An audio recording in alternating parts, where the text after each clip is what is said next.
ვაგრძელებთ ჩვენს შეხვედრებს ექსპორტის სამართლებრივ რეგულირებასთან დაკავშირებით და მოცემულ შემთხვევაში უნდა ვისაუბროთ საბაჟო რეჟიმსა და გადაზიდვა სატრანსპორტო ექსპედიციასთან დაკავშირებით.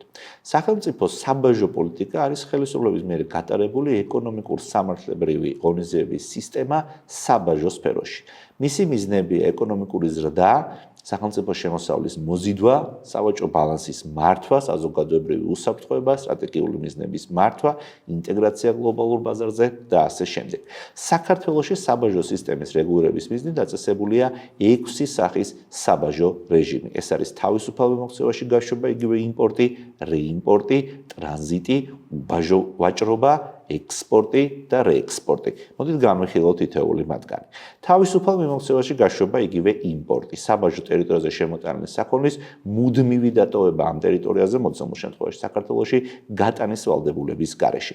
საქართველოში საქონლის რეიმპორტის საბაჟო რეჟიმი. საბაჟო ტერიტორიიდან ექსპორტის სახით საბაჟო რეჟიმის შესაბამისად გატანილი სამამულო საქონლის უკან შემოტანა გარკვეულ ვადებში, როგორც წესი, გატანა 3 წლის განმავლობაში, მის მიმართ ეკონომიკური ღონისძიების გამოუყენებლად გადამუშავება და ასე შემდეგ. საქონლის ტრანზიტის საბაჟო რეჟიმი უცხო სახელმწიფოთა შორის საქონლის გადაადგილება საქართველოს ტერიტორიის გავლით, მის მიმართ ეკონომიკურ ღონისძიებათა გამოუყენებლად, ანუ გადამუშავების გარეშე, საქონლის ტრანზიტის შემთხვევაში სრული ვალდებულება და პასუხისმგებლობა ეკისრება გადამზიდველს.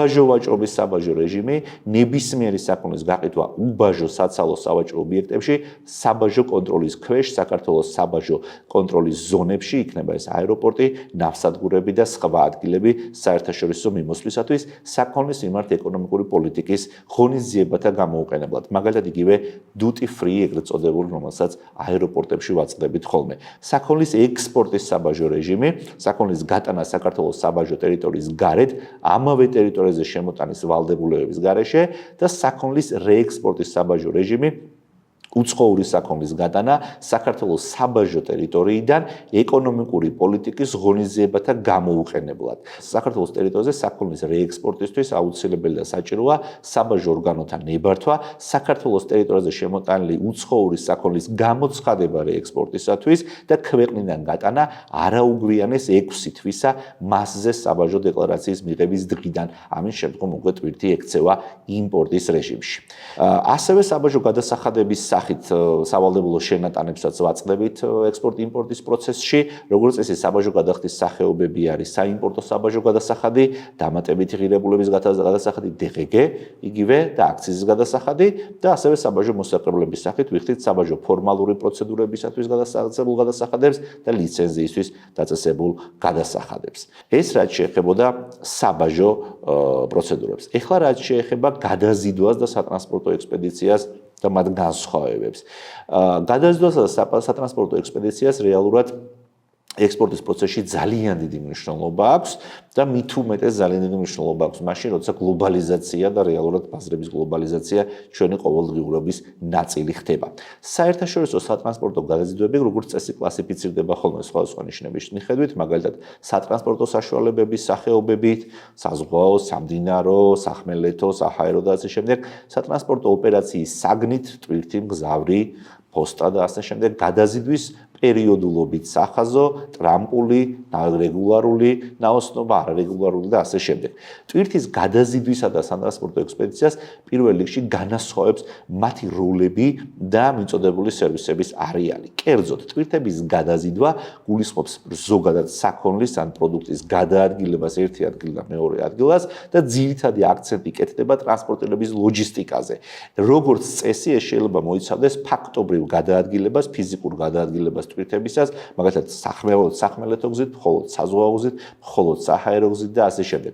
ხოლო რაც შეეხება სატრანსპორტო ექსპედიციას, ასე დროს ეს არის მთელი გადაზიდვის კომპლექსი და გადაზიდვის კომპლექსის სერვისი, როდესაც ექსპედიტორი თავის მხრივ ცვლის გადაზიდვის სახეებს, ცვლის ტრანსპორტს, ახორციელებს საბაჟო დეკლარირებებს, ახორციელებს სხვადასხვა იურიდიულ პროცედურებს ამ პროცესში და მათ შორის უფრო მარტივადაც რომ ავხსნათ, პირობითად ჯერ იწყებს სარკინიგზო გადაზიდვას, მერე გადააქვს ეს ტვირთი ბორანზე, შემდეგ გადააქვს ავტომობილებზე და შემდეგ მაგალითად ამთავრებს საჰაერო გადაზიდვით. აი ესეთი კომპლექსური ნაწილი არის ხოლმე როგორც წესი სატრანსპორტო ექსპოზიციის ნაწილი.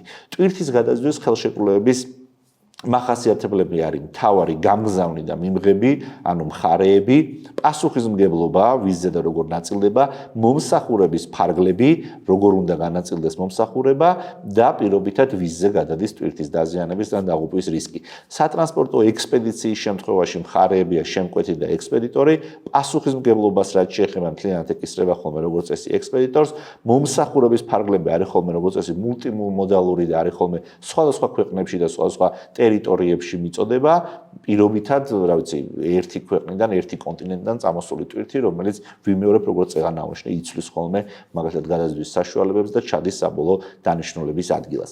საზღვაო გადაზიდვებსაც შევეხოთ ორიოდე სიტყვით, საერთაშორისო საზღვაო გადაზიდვები როგორც წესი ხორციელდება ორი ტიპის ხელშეკრულების საფუძველზე, ეს არის კონოსამენტები და ჩარტერები. კონოსამენტი საქონელ განკარგულებითი, საქონელ განკარგვითი დოკუმენტია, რომლის ფლობა ნიშნავს საკუთრების უფლების ფლობას პროდუქტზე. შესაბამისად, კონოსამენტებს განასხვავებენ ხოლმე შემდეგი ნიშნებით. სახელობითი კონოსამენტი, რომელიც გაიცემა პირზე და ვინც წარმოადგენს კონოსამენტს, ვიზეც გაწერილია უბრალოდ კონოსამენტი, მას ეკუთვნის ხოლმე ტვირთი.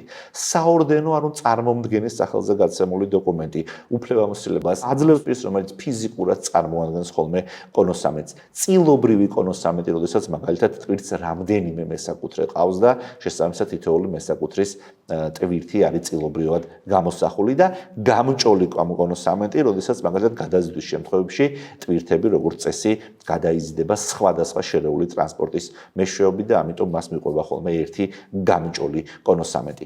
ამრიგად სატრანსპორტო ხელშეკრულების უმნიშვნელოვანესი ასპექტია მხარეთა პასუხისმგებლობის განსაზღვრა, რისკების დაზღვევა, გადაზიდვის დეტალების განსაზღვრა, ტრანსპორტირების ხარჯების განსაზღვრა, საბაჟო პროცედურების დაცვა, საერთაშორისო სტანდარტების დაცვა და დოკუმენტური მტკიცებულებების უზრუნველყოფა.